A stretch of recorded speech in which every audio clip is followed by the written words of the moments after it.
मैं देश को भरोसा दिलाना चाहता हूं,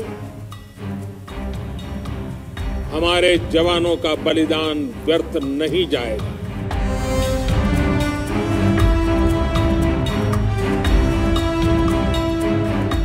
देश को इस बात का गर्व होगा कि वे मारते मारते मरे।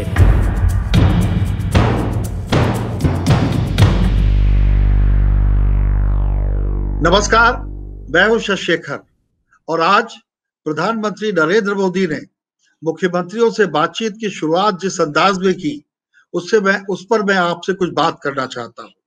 आपने प्रधानमंत्री का भाषण सुना होगा। प्रधानमंत्री ने अपनी बात की शुरुआत जब मुख्यमंत्रियों से की तो उन्होंने सबसे पहले परसों जो रात को चीन ने गलवान घाटी में चीन के सैनिकों ने किया, उससे बात शुरू की। उन्होंने बहुत दृढ़ शब्दों में कहा कि हम अगर त्याग और तितिक्षा यानी कि सर्दी गर्मी सहने की शक्ति, रेजिलियंस का हिंदी अनुवाद है ये। और आज उन्होंने अनुप्रास अलंकार का कई जगह बहुत अच्छा प्रयोग किया। तो उन्होंने कहा कि यदि हम त्याग और तितिक्षा में यकीन करते हैं तो हम विक्रम और विजय में भी यकीन करते हैं। उन्होंने बिल्कुल स्पष्ट कर दिया कि भारत अपनी संप्रभुता से कोई समझौता नहीं करेगा।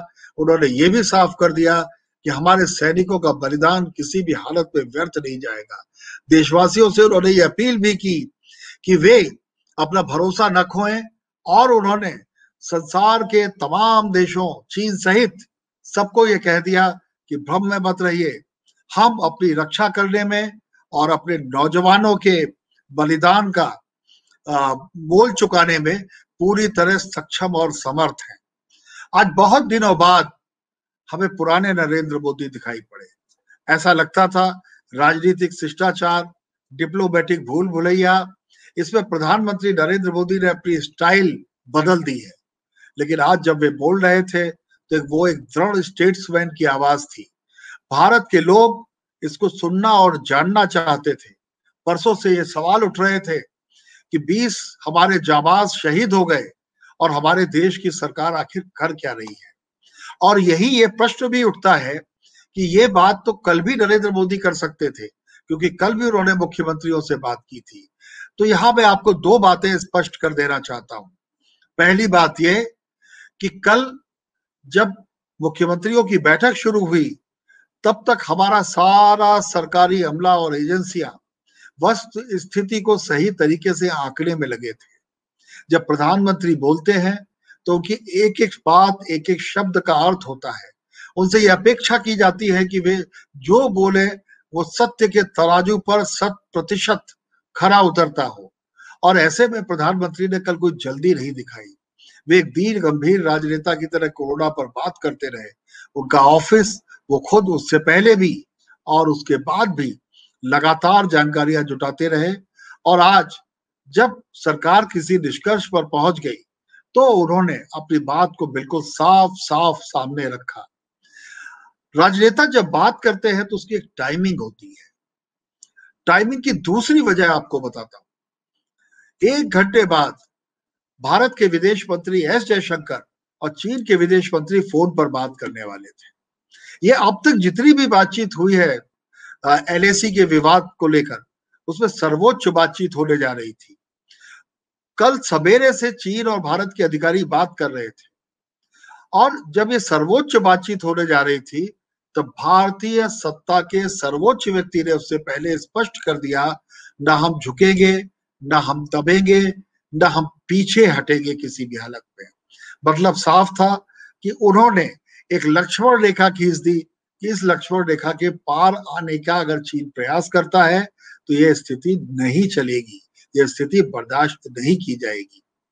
आज उन्होंने जो कहा वो देश में विश्वास जगाने की कोशिश भी थी और उन सैनिकों के परिवारों और जो हमारा विशाल सैनिक परिवार है, जो हमारे जाबाज सिपाही और अफसरान है, उन सबको एक संदेश दे था कि हमने आपको यूं ही सीमा पर नहीं छोड़ दिया है।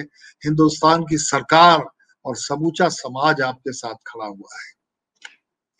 यहां हमें भूलना नहीं चाहिए कि परसों से अपोजिशन कई तरह की मांग कर रहा था। एक आरोप यह भी उछाला जा रहा था कि सरकार ने वस्तु स्थिति को छुपाया। एक बात यह भी कही जा रही थी कि सरकार चुप क्यों है।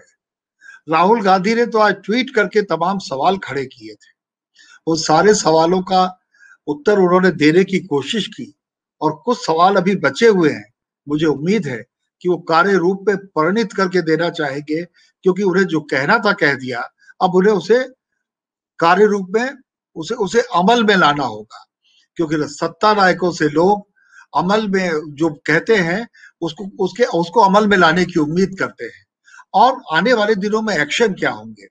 क्या वो मिलिट्री एक्शन होंगे? नरेंद्र मोदी थे जो पुलवामा के बाद कुछ देर चुप रहे थे और उसके बाद उन्होंने एयर स्ट्राइक कर दी थी। वो भारत के नीति में पैराडाइम शिफ्ट था। हम मुंबई पे अटैक हो जाता था, कुछ भी होता था, हम बात करते थे, लेकिन भारत ने पहली बार ये साबित कर दिया था कि अब यदि हमारी सीमा में दखल दिया जाएगा तो हम आपकी सीमा में जाने से नहीं हिचकेंगे। पर इसका ये मतलब नहीं लगा लेना चाहिए कि वही सब कुछ चीन में भी दोहराया जाएगा। चीन और पाकिस्तान में बहुत अंतर है। चीन और पाकिस्तान से हमारे रिश्तों में भी बहुत ज्यादा अंतर है। भूलिए मत, 1967 के बाद कोई बड़ा संघर्ष भारत और चीन के बीच में नहीं हुआ है और पिछले लगभग 4.5 दशक से सीमा पर एक गोली भी नहीं चली। बल्कि परसों की घटना को आप देखें, इतने जवान मारे गए, चीन को भी बहुत बड़ी क्षति उठानी पड़ी। ये बात सच है कि चीन का विदेश मंत्रालय या चीन का रक्षा मंत्रालय अपने मृतकों और घायलों की संख्या नहीं बता रहा, पर वो जाने। हमने वहां पर हेलीकॉप्टर उड़ते हुए देखे जो घायलों को ले जाते हैं। हमारे पास इसकी जानकारी है, हमारे पास यानी भारतीय सरकार और भारतीय मीडिया के पास, कि उनके 40 से अधिक लोग हताहत हुए हैं। तो बताएं या ना बताएं, ये बिल्कुल नेचुरल है कि यदि भारतीय लोगों पर हमला हुआ था, भारतीय जवानों पर, तो वो कोई चुपचाप मरने के लिए वहां नहीं गए थे। वो वेल ट्रेन्ड थे उस टेरेन के लिए।